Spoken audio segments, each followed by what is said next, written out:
میں نے سنا ہے کہ ثریا کا باپ کسی شہر کا حاکم تھا، وہ تاتاریوں کے ساتھ لڑائی میں شہید ہوا۔ وہ بڑی خوش نصیب ہے، اس کے نانا کے پاس بے پناہ دولت ہے۔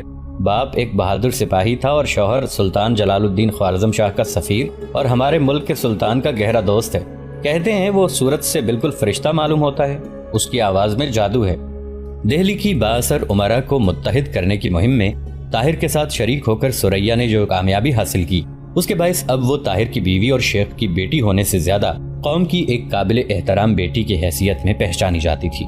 اس نے ایک دن شہر کے معزز گھرانوں کی عورتوں کو اپنے مکان پر کھانے کی دعوت دی اور ان کے سامنے تاتاریوں کے مظالم بیان کرنے کے بعد یہ اپیل کی کہ وہ مردوں کو خواب غفلت سے جگائیں، ورنہ وحشت و بربریت کا طوفان ہمسایہ ممالک کو تباہ و برباد کرنے کے بعد ہندوستان کے دروازے پر دستک دے رہا ہے۔ اجتماعی خطرے کے مقابلے کے لیے اجتماعی جدوجہد کی ضرورت ہے۔ ثریا نے انہیں سمجھایا کہ اگر قوم کی عورتیں فرض شناسی کا ثبوت دیں تو مردوں میں سے کسی کو غداری کرنے کی جرت نہیں ہو سکتی۔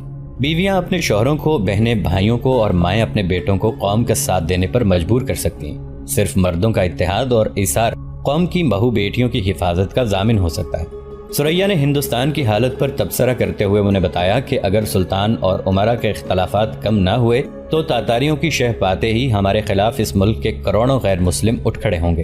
ثریا کی تقریر اس قدر مؤثر تھی کہ تمام خواتین نے اپنے اپنے گھر کے مردوں کو سمجھانے کا عہد کیا۔ یہ ابتدا حوصلہ افزا تھی۔ اس کے بعد ہر محلے کی عورتیں ثریا کو تبلیغ کی دعوت دینے لگیں۔ قریباً ہر شام کسی نہ کسی عورت کے گھر میں جلسہ ہوتا اور ثریا وہاں تقریر کرتی۔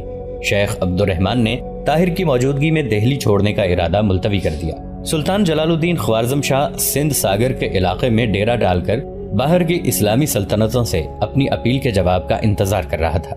طاہر اور ثریا نے چند ہفتوں میں دہلی کے مسلمانوں میں ایک نئی زندگی پیدا کر دی۔ اس کے بعد انہوں نے سلطان التمش کی درخواست پر اس کی مملکت کے دوسرے شہروں کا رخ کیا۔ ان کی شہرت ہمیشہ ان سے ایک منزل آگے رہی۔ ہر شہر میں ان کا نہایت شاندار خیر مقدم کیا گیا۔ ثریا عورتوں کو تبلیغ کرتی اور طاہر مردوں میں حرارت ایمانی زندہ کرتا۔ وہ مساجد میں تقریریں کرتا، فوجی چوکیوں میں جا کر سپاہیوں کی پریڈ دیکھتا اور ان کے ساتھ تیغ زنی، تیر اندازی اور نیزہ بازی کی مشق میں شریک ہوتا۔ الفاظ اور کردار کا غازی جب کئی مہینوں کے دورے کے بعد واپس دہلی پہنچا تو سلطان التمش نے اس کا شکریہ ادا کرتے ہوئے کہا، اب مجھے یقین ہے کہ میں دریائے سندھ سے لے کر کوہ بندیاچل تک تمام سرکشوں کا مغلوب کر سکوں گا۔ اب تاتاریوں نے ہندوستان کا رخ کرنے کی جرت کی تو انشاءاللہ ان میں سے کوئی بچ کر نہیں جائے گا۔ چند دنوں کے بعد سلطان جلال الدین کے ایلچی نے دہلی پہنچ کر یہ خبر دی کہ خلیفہ کی طرف سے اپنی درخواست کا حوصلہ افزا جواب سن کر سلطان ہندوستان کے بجائے بغداد کو اپنا مرکز بنانا بہتر سمجھتے ہیں۔ یہ خبر سنانے کے بعد ایلچی نے طاہر کو تیمور ملک کا مکتوب پیش کیا جس کا مضمون یہ تھا، خلیفہ سے اپنا پیغام کا حوصلہ افزا جواب موصول ہونے پر سلطان نے بغداد جانے کا فیصلہ کیا ہے۔ ہم چند دنوں میں ملتان پہنچ جائیں گے۔ سلطان کا حکم ہے کہ تم بھی وہاں پہنچ جاؤ۔ سلطان معظم سندھ اور مکران کے راستے بغداد پہنچیں گے۔ سلطان شمس الدین التمش کو یہ پیغام پہنچا دو کہ بغداد پہنچ کر ہم مصر، شام اور عرب کے ممالک سے اعانت حاصل کرنے کے بعد انہیں اپنے ارادوں سے باخبر کر دیں گے۔ اس وقت تک وہ اپنی کمانیں درست اور تلواریں تیز کر چھوڑیں۔ طاہر تیمور ملک کا مکتوب لے کر ثریا کے کمرے میں داخل ہوا۔ ثریا نے دیکھتے ہی سوال کیا، ایلچی کیا پیغام لایا ہے؟ طاہر نے اس کے ہاتھ میں خط دیتے ہوئے کہا، تم خود پڑھ لو۔ ثریا نے خط پڑھنے کے بعد اس کی طرف دیکھا اور سوال کیا، آپ نے کل جانے کا فیصلہ کیا ہے؟ کل یا پرسوں؟ لیکن آپ کچھ پریشان ہیں۔ میری فکر نہ کیجیے ثریا، اس میں شک نہیں کہ تم سے جدا ہونا میرے لیے آسان نہیں، لیکن میری پریشانی کی وجہ کچھ اور ہے۔ میں پوچھ سکتی ہوں؟ بات یہ ہے کہ میں خلیفہ کی طرف سے مطمئن نہیں ہوں۔ مجھے ڈر ہے کہ سلطان کے لیے بغداد جانا ان کے لیے تکلیف دہ ثابت نہ ہو سکتا ہے کہ میں نے خلیفہ کے متعلق غلط رائے قائم کی ہو، لیکن امرائے سلطنت میں سے بعض ایسے ہیں جو کسی بھی وقت خلیفہ کو غلط راستے پر ڈال سکتے ہیں۔ میرا اندازہ ہے کہ اس وقت تاتاری بغداد کے کئی سرکردہ لوگوں کو خرید چکے ہوں گے۔ ثریا نے کہا، لیکن عبد الملک کے متعلق آپ کی رائے یہ تھی کہ وہ بہت ہوشیار آدمی ہے، اگر کوئی خطرے کی بات ہوتی تو وہ یقیناً سلطان کو بغداد جانے کا مشورہ نہ دیتا۔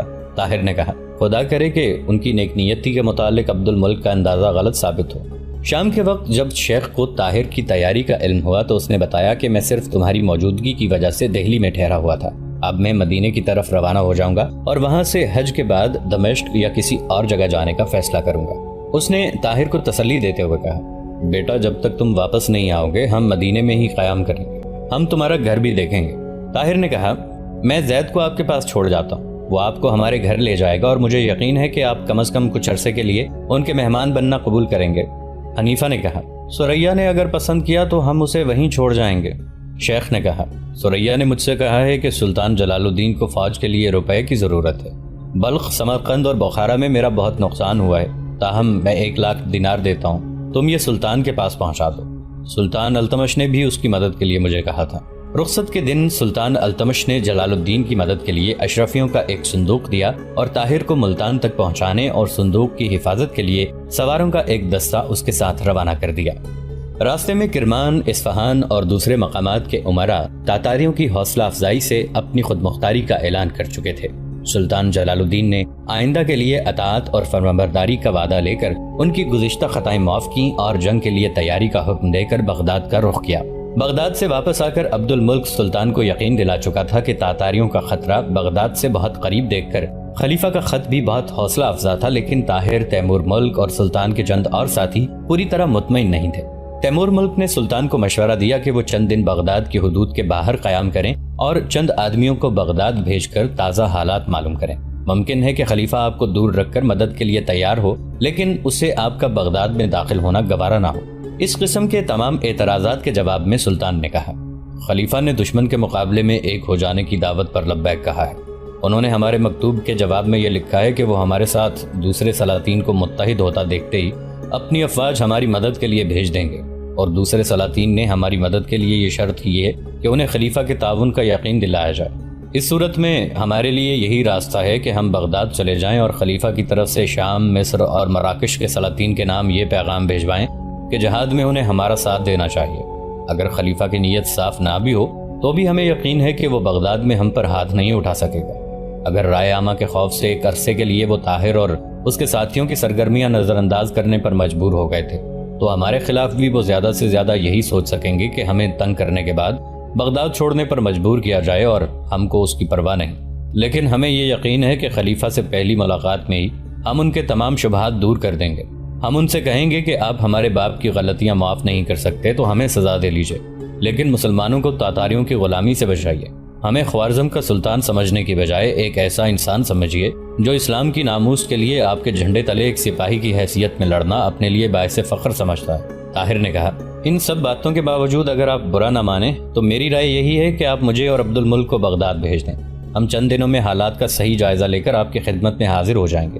خلیفہ اور ان کے حکام جو سلوک ہمارے ساتھ کریں گے اس سے ان کی نیت صاف ظاہر ہو جائے گی۔ اگر ہم واپس نہ آئے تو اس کا مطلب یہ ہوگا کہ ہمیں آپ کی طرفداری کے جرم کی پاداش میں گرفتار کر لیا گیا ہے اور آپ کے متعلق بھی ان کا ارادہ نیک نہیں، اور اگر ہم واپس آ گئے تو آپ کو بغداد کے تمام حالات سے آگاہ کر سکیں گے۔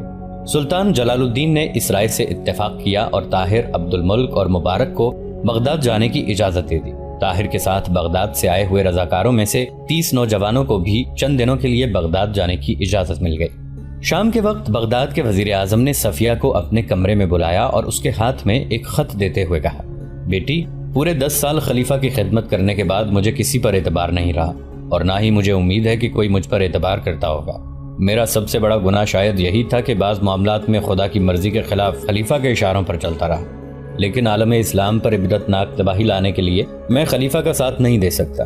سنو، جلال الدین خوارزم شاہ خلیفہ سے آنت کی توقع پر بغداد آ رہا ہے۔ میرے اصرار پر خلیفہ نے اسے ایک حوصلہ افزا خط لکھا تھا اور مجھے یہ اطمینان تھا کہ میرا یہ فعل شاید میری گزشتہ تمام غلطیوں کا کفارہ ہو سکے گا، لیکن مجھے معلوم ہوتا ہے کہ قدرت کو ہماری بھلائی منظور نہیں۔ آج وہ منافق اور غدار محلب بن داؤد تاتاریوں کا خاص ایلچی بن کر بغداد پہنچ گیا ہے۔ اس کے ساتھ چند تاتاری سردار بھی ہیں۔ خلیفہ تاتاریوں سے پہلے ہی مروب تھا۔ محلب نے اس کے رہے سہے اوسان خطا کر دیے ہیں۔ خلیفہ کو اس نے سمجھایا ہے کہ اگر تم جلال الدین کو پکڑوا کر تاتاریوں کے حوالے کر دو تو بغداد تباہی کی آگ سے بچ جائے گا اور چنگیز خان کے جانشین تمہیں ہمیشہ عزت و احترام سے دیکھیں گے۔ خلیفہ کی تسلی کے لیے تاتاریوں سے انعام کی توقع میں چند مفتیوں نے بھی یہی فتویٰ دے دیا ہے کہ تاتاریوں کو خدا نے زمین کے وسیع حصے پر حکومت عطا کی ہے۔ ان کی مخالفت خدا کی مرضی سے بغاوت ہے اور جلال الدین کے مذہبی عقائد درست نہیں، اس لیے بغداد کے لوگوں پر اس کی اعانت فرض نہیں۔ معلوم ہوتا ہے کہ محلب چند دن پہلے سے یہاں سرگرم عمل تھا، لیکن مجھے اس کی آمد کا صرف اس وقت پتہ چلا جب وہ چند تاتاری سرداروں کے ساتھ خلیفہ کے دسترخوان پر بیٹھنے کا شرف حاصل کر چکا تھا۔ میں نے خلیفہ کو سمجھانے کی کوشش کی ہے، لیکن محلب کی باتوں سے متاثر ہو کر خلیفہ خدا سے زیادہ تاتاریوں سے ڈرتا ہے۔ آج رات پھر خلیفہ نے مجھے اور فوج کے چند عہدیداروں کو ملاقات کی دعوت دی ہے، اور مجھے امید ہے کہ آج خلیفہ کے محل میں مسلمانوں کی قسمت کا فیصلہ ہو جائے گا۔ سلطنت کے بڑے بڑے عہدیداروں میں سے کوئی بھی خوارزم شاہ کی مدد کر کے تاتاریوں کی دشمنی مول لینے کے حق میں نہیں، لیکن میں آخری فرض ادا کروں گا۔ آج میں قاسم کی ضرورت محسوس کر رہا ہوں، لیکن وہ بہت دور ہے۔ میں تمہیں ایک بڑا کام سونپ کر جا رہا ہوں۔ تمہیں معلوم ہے کہ خلیفہ کو ناراض کر کے بہت کم لوگ اس کے محل سے زندہ نکل کر اپنے گھر پہنچتے ہیں۔ شاید میرا انجام بھی ان سے مختلف نہ ہو۔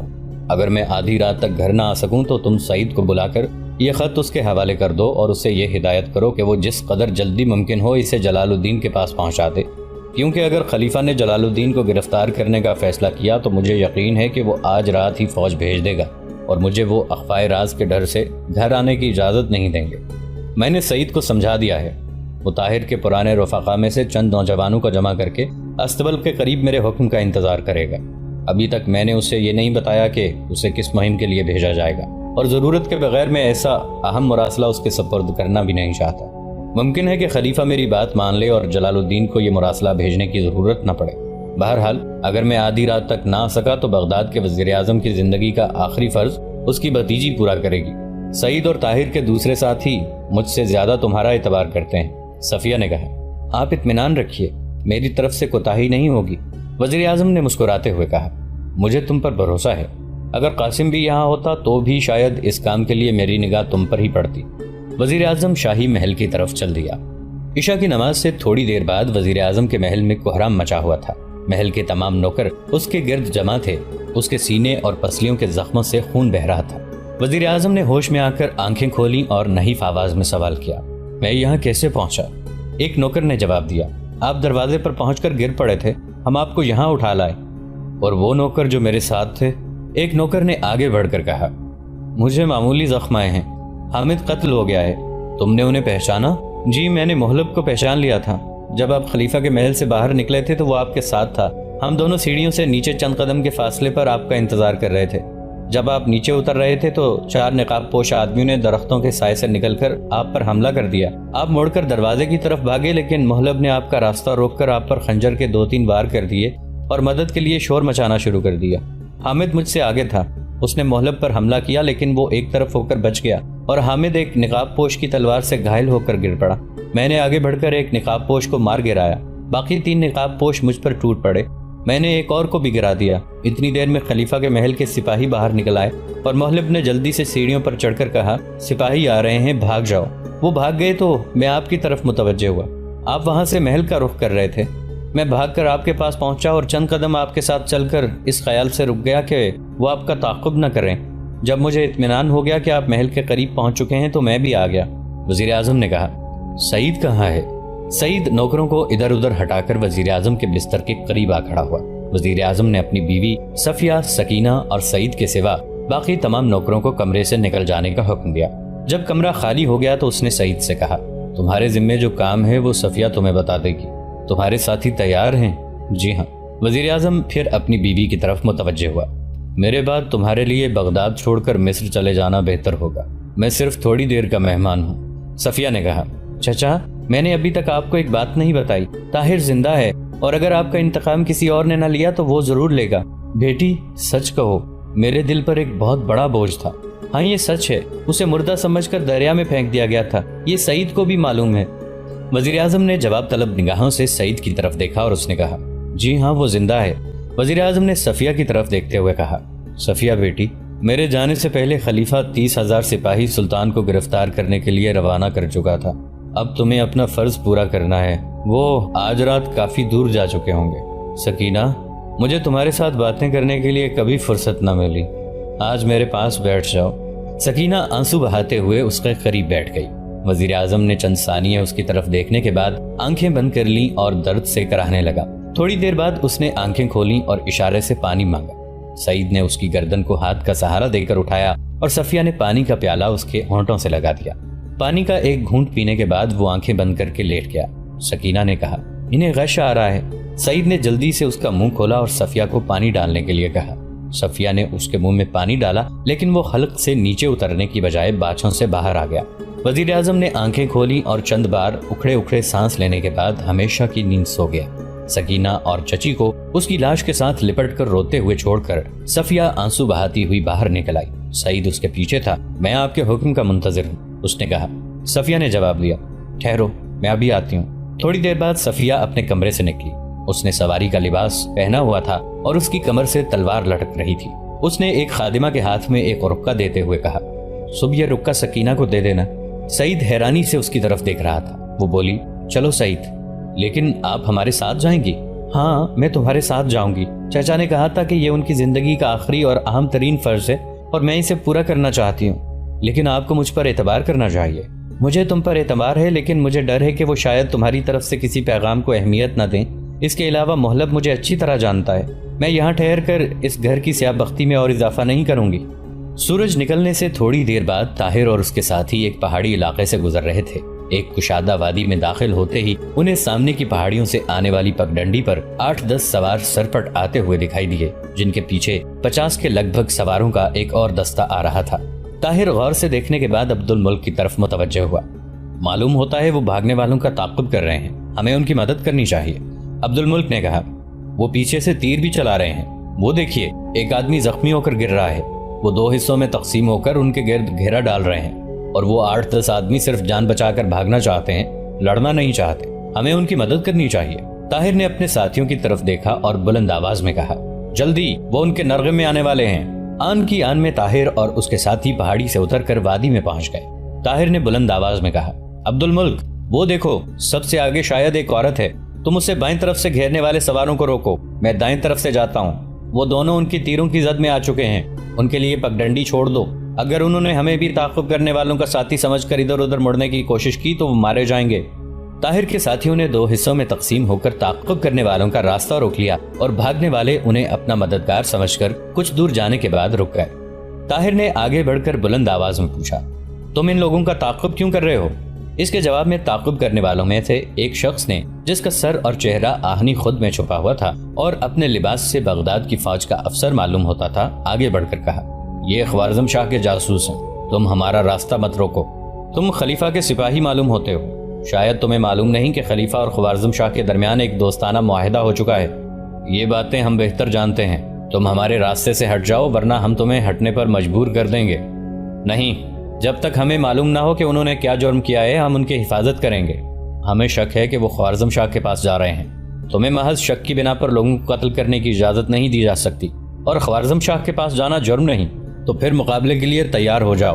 طاہر نے جواب دیا، مسلمان کی جان بہت قیمتی ہے، بہتر یہی ہے کہ واپس چلے جاؤ۔ تم تعداد میں 15-20 زیادہ ہو، لیکن میرے ساتھ وہ سپاہی ہیں جو کئی میدانوں میں اپنے بازو آزما چکے ہیں۔ ہم تمہیں اطمینان دلاتے ہیں کہ ہم خلیفہ کے دشمن نہیں، تم یہیں ٹھہر جاؤ، میں ایک آدمی ان کی طرف بھیجتا ہوں، اگر وہ ہماری تسلی نہ کر سکے تو ہم انہیں خود پکڑ کر بغداد لے جائیں گے۔ طاہر نے عبد الملک کو اشارے سے اپنے قریب بلایا اور کہا، آپ جا کر دریافت کیجئے وہ کون لوگ ہیں۔ فوجی افسر نے کہا، لیکن تم کون ہو؟ طاہر نے جواب دیا، گھبراؤ نہیں، ہم مسلمان ہیں، تاتاری نہیں، اگر تم تاتاری ہوتے تو ہمارا راستہ کبھی نہ روکتے۔ خوف کے باعث یا دوستی کی وجہ سے؟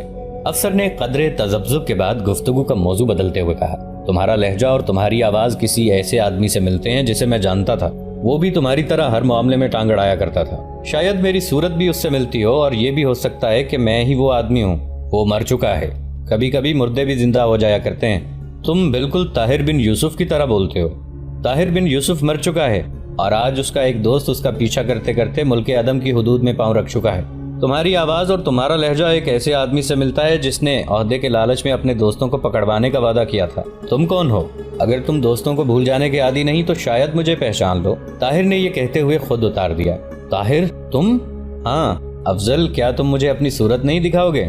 ابھی بھی تمہیں شک ہے تو ذرا آگے آ جاؤ۔ لیکن تمہیں تو… ہاں مجھے زہر دیا گیا تھا، لیکن ہر زہر مہلک نہیں ہوتا۔ طاہر خدا شاہد ہے کہ میں اس سازش میں شریک نہیں تھا، اور تمہیں پکڑوانے کے لیے میں نے کوئی سازش نہیں کی۔ طاہر نے خود سر پر رکھتے ہوئے کہا، مجھے افسوس ہے کہ تمہیں پکڑوانے کا موقع ہی نہ ملا۔ کیا میں پوچھ سکتا ہوں کہ اب تم کس نیت سے یہاں پہنچے ہو، اور یہ لوگ جن کا تم پیچھا کر رہے ہو کون ہیں؟